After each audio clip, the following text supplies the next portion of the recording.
Hey guys. So anyway, welcome to the episode. So a couple things I want to talk about.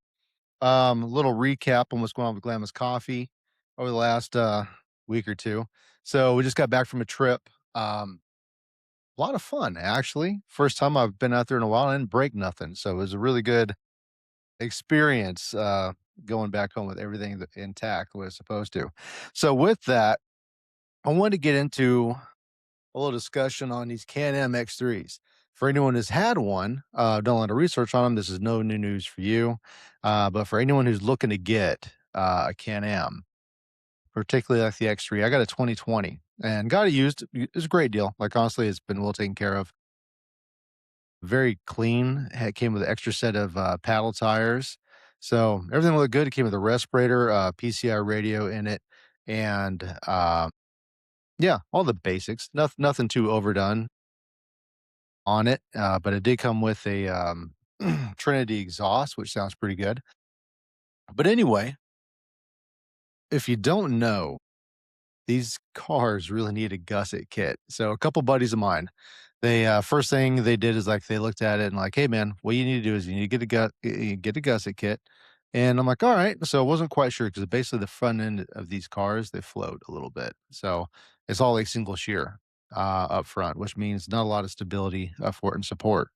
So if you hit anything hard, you pretty much break all the support and start bending the bolts up front. So what happened to me, I took this thing out and so I'm always been a quad guy. So that's what I'm used to. That's just what I know. I've had one other side by side before and it was slow. It was an Arctic Cat 1000. It's geared really low. So it wasn't quite the best experience when it comes to riding side by sides. So when I got this one,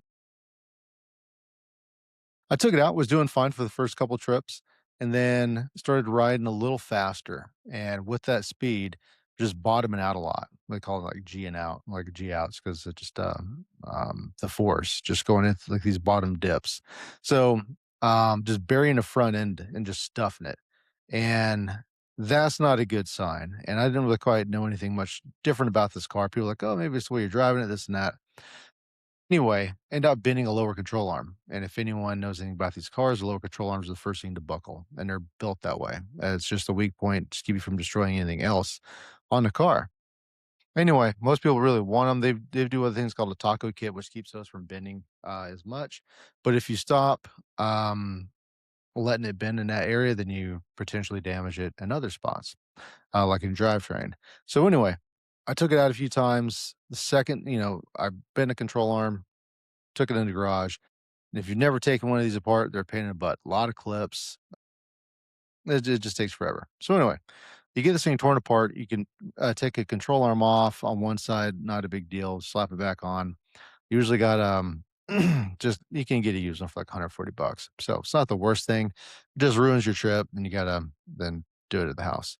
So anyway, put a new one on. Was riding really hard behind our crew, and it's kind of a mistake if you're gonna ride right behind somebody, or the leader. You usually just hit everything right after them. There's not much time to repair. So anyway, the car was built. It was a fun kill, so really cool. Anyway, we're hauling ass, and I bent it again. We also did some more G outs. It was enough where it really just bothered my wife who's riding passenger, and it compressed both of our spines, but she's about 100 pounds less than me, so it was a little rougher on her. So anyway, bent a control arm.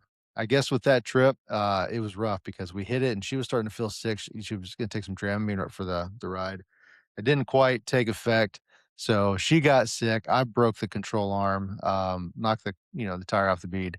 We get out. I got her sick behind me. I got this thing all messed up. So not a good moment. But anyway, we limped the thing back. So anyway, I took everyone's advice. We tore it down in the garage. So I ripped the front end apart. I got a TMW gusset kit. They're like 570. They're not cheap, but once you see what this is and you put it on, you realize how sturdy and how much it really reinforces that whole front end of that car. So got the gusset kit. And at the same time, I had my buddy Simon from Shock Pros. He checked the nitrogen in it, and it was sitting at 50 pounds. It's supposed to be sitting around 200. So this car used had, not enough nitrogen. It had the stock springs on it. And if you know anything about these cars, the stock springs, where these guys are telling me like, "Hey, after about 500 miles, they're crap. So get rid of them." I rode in a buddy of mine's car, John. He had basically the stage two iBox on his thing, and it performed way better. All the different spots that I would have been hitting the brakes, this thing just breezed right through it. So it showed me completely that the stage two springs are where you need to go with this car. Took it in basically pulled it apart in the garage. I took the shocks off, took them to my buddy Simon. Got the stage two kit. Funny thing is, I ordered the wrong kit, so I'm sending those back to iBox. I was able to go to SDG, and they had some made, which are pretty similar to what the iBox has. So they gave me a new set. I'm shipping the other ones back to iBox. I took it to my buddy Simon. He revalved it, rebuilt it, and set it all up. I put it all back on the car. He came over the next day and set the preload on the shocks. It did phenomenal. So anyway, this last trip, we took it out, rode it all weekend, and I wasn't bottoming out at all. So car's doing great. I'm extremely happy about that. So if you are getting a Can-Am X3 and you can't afford those cool R1s yet, yeah. So anyway, those are badass. I want one later. But anyway, you get your used Can-Am, which I'm sure a lot of people in that market finding one of these.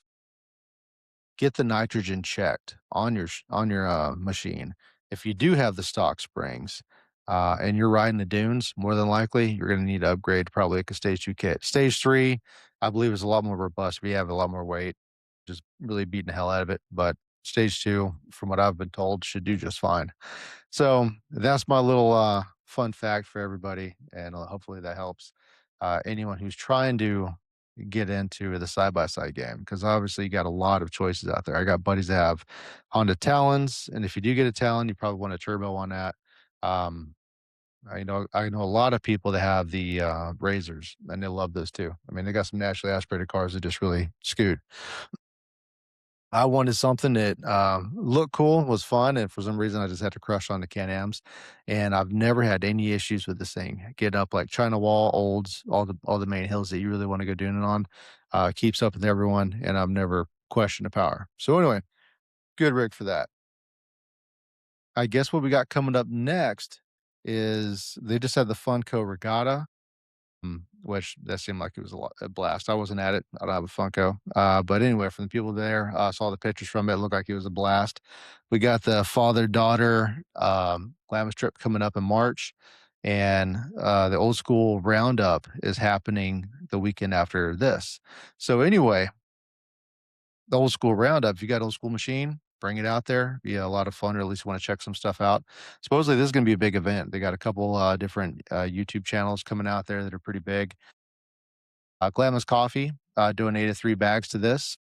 Scott got those in the mail. Just confirmed with him on that. We'll be raffling. They'll be raffling those off. The oldest thing I got is my '92 Banshee. Should have it ready by then.